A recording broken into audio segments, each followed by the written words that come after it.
No John Wayne, no John Ford. This is my top 5 westerns of all time. Now, I was introduced to westerns through Clint Eastwood and Sergio Leone, the spaghetti westerns of the 60s and 70s. I didn't come to know John Wayne's films until later in life, and at that point they just didn't hit the same way. This list reflects the westerns that I love. Give me a chance, hear me out, and let's get into it. Coming up with the list of my 5 favorite westerns was brutal, especially that number 5 spot, because there's so many films that I weighed that I could put here. Jeremiah Johnson, The Hateful Eight, High Plains Drifter, For a Few Dollars More, A Fistful of Dollars, Tombstone, and there's so many other ones that I didn't even mention that could go in this spot. So it was really hard for me to narrow it down. But ultimately, I decided on putting Dances with Wolves as my number 5 western of all time. The reason I picked Dances with Wolves as my number 5 pick over all the other films I mentioned is because it's sort of an outlier. It's just a little different than those other films. Those films have the moral ambiguity. You have your good guys, your bad guys. You have changing alliances, your gun battles, everything you've come to know and expect from a Western. Dances with Wolves is a little bit different and almost feels like a drama. And it kind of shows that there's more to the Western genre than just good guys and bad guys riding on horses, shooting each other, right? It's a film that I didn't really love the first time I saw it, but after multiple viewings, I've grown to really respect it and love it as a film. It's great to see their relationship blossom from one of the earlier scenes where they first interact, where he shares coffee, sugar with them, and they taste it, they like it, and you see that growing relationship, that growing friendship. The other scene that really shows this growing friendship and respect is when he sees that herd of buffalo going and he goes to inform the tribe about that, knowing how important it is to them. And then he goes on the hunt with them, learns from them, they learn from him, and you kind of see him being accepted into this group of people. Kevin Costner is one of those directors and actors who you don't really think about too much, but then when someone mentions him or the films he's directed, you're like, oh, those are good films. I think Dances with Wolves is a little bit underrated. I know it won a bunch of Oscars, but when you talk about classic Westerns or great films of all time, you don't really talk about Dances with Wolves or Kevin Costner as the actor or director. But then when I mention it or someone mentions it, everyone's like, oh yeah, that's a great film. I really like that film. So in that case, I think it's a little underrated. I know there's some problems with the film, some historical inaccuracies. The film can drag a little bit, especially when Dunbar is alone earlier in the film and you're kind of with him by himself. It just feels a bit long, and it's over a 3-hour movie, but it's a great film. Check it out.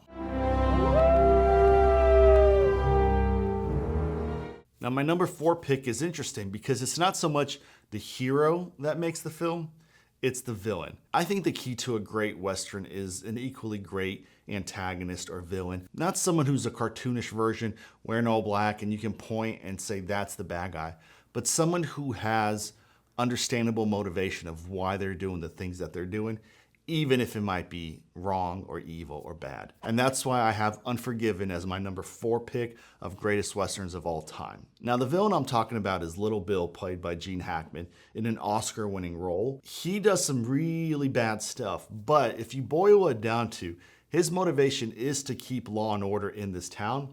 It's just the way he goes about it is evil and wrong. Whereas William Money, played by Clint Eastwood, is portrayed through the film as a sort of avenging angel who's going to ride in this town and punish the bad people. And then you find out he's probably the worst one there. He committed atrocities in his youth. He is just a bad man. You have this sort of moral ambiguity between the villains and the heroes in this. Maybe the hero isn't so heroic and the villain isn't a complete monster, right? I think that ambiguity between good and bad is what really elevates this above many other Westerns. And I think Gene Hackman's turn as Little Bill is actually the standout performance of that film. I still remember the classic ending scene where William Money goes back into town after they kill his friend. He tracks everybody down to the bar and he steps in there. It's raining, it's pouring, lightning flashing, and he walks in by himself, points a gun at Little Bill, and he delivers the cold line, and that's where we find out that William Money is a really bad man, killer of women and children. And you have that infamous shootout, and then as he's leaving town, the chilling words he tells everybody, and you see this man for who he really was. That is an unforgettable ending and climax to the film, and that is one of my favorite moments of the entire film, and why I have Unforgiven as my number 4 pick for greatest westerns of all time. Or I'll come back and kill every one of you sons of bitches.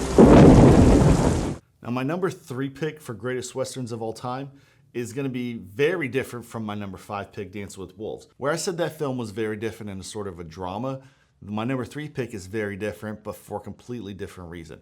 This film is absolutely brutal and violent, and I'm talking about The Wild Bunch. Now, I've seen The Wild Bunch several times at my house on TV, but I was lucky enough to live in LA, and Netflix, having just bought the Egyptian theater and renovated it out, was doing a series where they were showing films in 70mm. And guess what? The Wild Bunch was one of those. So me and my friends went and watched it on a huge screen, surround sound. It was chef's kiss. On 70mm, are you kidding me? It was beautiful. It was gorgeous. It was a great time. That film is awesome. The opening robbery scene and the shootouts that happen there really gets you going into this film and gives you the Wild Bunch, this group of criminals who you grow to respect because they're kind of there for each other, even though they're like, you know, there's some tension in the group. I think what makes the gang compelling in this film is that through thick and thin, they are there for each other. And you see that in the final half hour or so where they go back basically on a death mission to take on this Mexican army. And what you have for the final 30 minutes is one of the craziest gun battles and shootouts, not only in Western history, but in cinema history. This thing goes on and on and on. It's just carnage. It's brutal. It doesn't feel like it belongs in a Western. It feels like it belongs in a bloody action film that Schwarzenegger or Stallone would star in. There's bullets flying. There's a chain gun going, a machine gun, sorry. There's people dying. There's limbs. It's just a chaotic mess, and it's awesome in every kind of way. And the thing that really stuck out with that violence is we're talking about 1969. So that level of violence was almost unheard of in a major motion picture at that time, and it still holds up as being a very brutal and violent ending to a film. Peckinpah, the director, has this ability to create scenes that are chaotically violent and sort of almost come out of nowhere, right? In this film, it's a pretty violent movie leading up to the ending, but no way were we prepared for like a 30-minute shootout. Now, here's a little bit of a fun trivia for you. There's a scene in this film where the gang is having a bit of a rest time and they're relaxing in tubs with baths with prostitutes. And Peckinpah actually hired real prostitutes to be in this film, in this scene, solely to piss off the producers in the studio because they had to expense and have on record that they hired real prostitutes for this film. That's awesome, okay? That's awesome. If you like this sort of discussion, subscribe to the channel. I do these kind of talks every week. I think the reason I don't have this film higher on my list is because it lacks the grand scale music and just overall story of the next two films. Now, my number 2 pick got me hooked from the opening scene. It's about 10 minutes of no dialogue, of slowly building tension, leading into an awesome early film shootout. And if you're looking at my shirt, it's pretty easy to tell what film I'm talking about. I'm talking about Sergio Leone's Ode to the West, Once Upon a Time in the West. Now, I've seen this film on TV as well, but I was also lucky enough that my school, which has a film school at it, did a screening of it in one of our theaters, so I got to see it on a big screen in a theater. It was awesome. Those older films that were shot on film, upscaled to 4K and on theaters now, look amazing. Now, right from the get-go, that opening scene, Sergio Leone's directing is on full display. You have those ultra close-ups to the ultra wides to the ultra close-ups, and each cut is sort of building tension and dread. You see, you know, flies buzzing around. You see this train, they're at a train yard. You see this train moving by. You see their hands reaching for their guns. And it's that classic Leone style of directing and of editing. And this film is really great because, similar to Unforgiven, it has a very memorable villain in Frank, played by Henry Fonda, against type. Henry Fonda was one of those guys who always played a good guy. So to see this guy in this film playing such a sick, despicable villain was shocking to a lot of people, but it ended up turning out great. I think casting Henry Fonda in the villain role was great because his iconic blue eyes just really stick out in this otherwise sort of drab, dreary, brown and gray kind of world. And they're like piercing and haunting and just kind of wrong in all the best kind of ways. I also like that they humanized the villain in this film. There's actually a couple of villains in this film, but they humanize them. They give them reasons for doing the things they're doing. They're not just being evil for the sake of being evil. Great villains need motivation and context. Frank and Morton. Now, Morton is the owner of the railway going to the ocean through this western town. Frank works for him and helping him clear out homesteads and getting things done. And I think this film does a great job of giving these guys layers. Frank is betrayed by Morton later in the film, and it kind of shows that even a bad guy, even a villain of this magnitude, can make mistakes, can be betrayed, can have faults.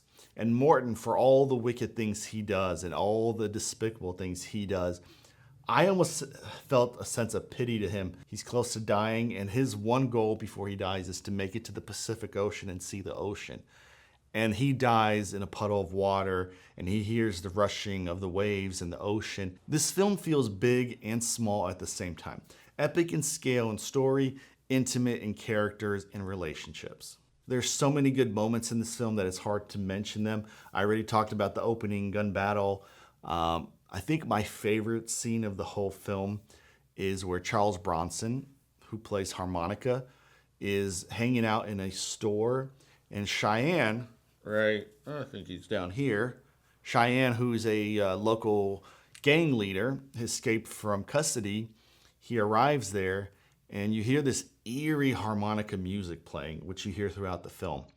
And Cheyenne listens, he walks over, he throws like a light attached to like a rope, and you get this amazing reveal of Charles Bronson. You see his eyes, the slither of his eyes, you hear him playing, you see the bullet hole from the earlier gun battle in the beginning of the film. It is a very tense, well shot, amazing intro. One of my favorite character intros of all time. I think that reveal is one of Leone's greatest scenes in all of his films. And I think this film does a great job of giving you little pieces of backstory on these characters of who they are and why they do the things they do. And towards the end, you really see how they connect to each other. You see what Frank did in the past that connects him and harmonica. And when the revelation hits and you see what actually happened, it's a cold, brutal moment. And it makes that revenge moment so sweet. This film has great music with Ennio Morricone, who's a frequent collaborator of Sergio Leone's. So it sounds great, like always. One little tidbit, a little bit of dark history about this film. Actor Al Mullock, who played one of the gunfighters at the opening of the film, was having some issues, and he actually jumped out of a window to commit suicide during the filming of this film. As the producers were taking him to the hospital, Sergio Leone ran up and said, "I need the costume, get me the costume." So they had to get the costume off this guy who just tried to commit suicide and put it in someone else so they can be on the film. Now, that sounds brutal and very hog-like behavior, but I guess if you think about there in the middle of nowhere, it's very hard to get a custom tailored suit like that. And he's so in his head about making his art in his movie that I can kind of see how that would happen. I think you'd be surprised, but a lot of the directors that you love, Kubrick, Leone, Fincher, probably have that sort of compulsion and drive for their art that make them seem sort of like assholes. Sometimes I go back and forth with this being my number one favorite Western of all time. Sometimes I don't. What I will say is this is my second favorite film of all time. Not Westerns, just all time. And obviously the film ahead of this is my number one favorite film of all time. That's crazy. 2 Westerns as my top 2 films of all time, but that's just how it is.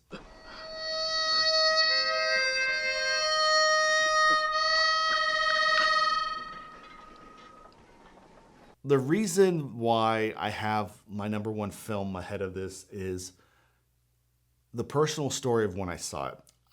I watched Westerns with my dad when I was a young kid, and we watched a lot of the Westerns on cable television. I'm talking about The Good, the Bad, and the Ugly, which I think is not only my favorite Western of all time, but the #1 best film of all time. This film has everything. It has an epic score by Ennio Morricone, fantastic direction from Sergio Leone, great performances from Clint Eastwood, Lee Van Cleef, but especially Eli Wallach as Tuco. It has an epic scale. You go through many different scenes. You see huge Civil War battles. You see huge explosions. You see a big POW camp. You see a ruined town. Huge set pieces, iconic lines. If you gotta shoot, shoot, don't talk. I think this film is really carried by the star power of its two big leads, Clint Eastwood and Eli Wallach. Now, Clint Eastwood was the big name star, but I think Eli Wallach is really the star of this film and who the film is mostly about. Sergio Leone even mentioned that he feels Tuco is the star of the film. So Tuco is the ugly of this film. Lee Van Cleef is the bad, and he's your stereotypical calm, cool, collected bad guy. Clint Eastwood is Blondie, the good, and in this case, he's sort of an anti-hero, but the classic anti-hero, someone we've seen in a lot of films. Tuco is different. He's the ugly. He's conniving. He's scheming. He's dirty. He's filthy. He's charming. He's funny. He's bad. He's good. He is human. He is us. He's the one that we can relate to the most. It's hard to see ourselves as Clint Eastwood. It's hard to see ourselves as Angel Eyes, Lee Van Cleef. But Tuco, this flawed, nuanced character who has flashes of goodness and flashes of wickedness and flashes of just not caring about anything. That's what it means to be human. That's what it means to be us. And so when you're watching that film, the one we can associate and compare ourselves to the most is Tuco. And that's why I think he is really the star of the film. While I do like Angel Eyes as a bad guy, he's someone I've seen in other films before. I actually think the strongest villain in the Sergio Leone Westerns is either Frank in Once Upon a Time in the West or actually El Indio from For a Few Dollars More. I thought El Indio was a fantastic villain, evil, wicked, smart, somewhat sympathetic. That's how you make a great villain. There's genuine humor in this film. Like I mentioned, the score, again, from Ennio Morricone is amazing. Several memorable pieces of music came out of this film. The biggest, I think, would be Ecstasy of Gold, which you see towards the end when Eli Wallach makes it to the grave that they've been going to. The cemetery that they've been going to find this gold. And he starts running around and the camera's spinning and panning and doing these crazy movements. And as Ecstasy of Gold plays, and you see all these graves, you see hundreds and hundreds, maybe even thousands of graves of all the people who've died in this war. And that's where this film really cements itself as a really big anti-war film. There's a brutal POW camp that soldiers are tortured at. There's the scene with the army and the battle that they're having over this one little bridge, and they're just sending wave after wave of young men to go die, and no one's making any progress. You see the dying soldier that Clint Eastwood comforts in his final moments. It is one of the best anti-war films, I think, ever. Something I didn't realize it when I was watching as a young kid, but on subsequent rewatches, I've really come to appreciate the messages that this film is trying to portray. I think I'd be remiss not to mention one of my favorite scenes in cinema history, the Mexican standoff at the end between Blondie, Tuco, and Angel Eyes. They basically form a triangle, and they're going to have a three-way shootout to see who's going to get the gold. This scene takes a long time to build up, and you have music that builds with it. But what's amazing here is if you watch this scene, it's the camera editing and it's the shots that they pick and how they pick them. For instance, you see them all eyeing each other up, trying to get each other's, motivation and see what each other is thinking. And then you see one of them start slowly moving his hand towards his gun. You see a close-up of that. Then you cut to an ultra close-up of Clint Eastwood's eyes going straight to looking to the side.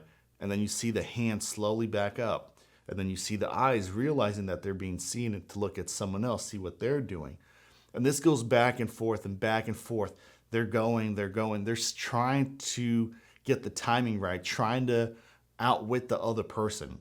And as this music builds and as these cuts get faster and faster and closer, and you go from ultra close-ups to wides to ultra close-ups to at the end you get just back and forth on their eyes to see where they're going. And then boom, beautiful. I think it's the greatest shootout in Western history.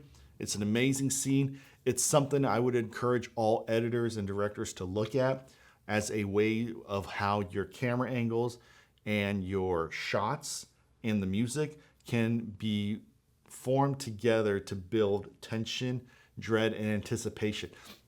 When that final moment comes and they finally pull their guns, you feel like you're about to burst because you've just been waiting for this moment as it's building and building and building. And then when he finally gets there, it's like, fantastic. A little bit of fun trivia for you. I actually mentioned this film earlier on one of my videos, and someone commented that there's a scene where they blow up a bridge using dynamite. Dynamite wasn't invented in the Civil War yet, so that's pretty funny. But why is this film number 1 on my list? I mentioned the other 4 films that I did. They're great. This one's perfect. See you soon. Idiots. It's for you. So there you go. No John Wayne, no John Ford, and I'll stand by it. So tell me your top 5 Westerns in the comments. What did I leave off? What should I put on? Until next time, stop scrolling, start watching.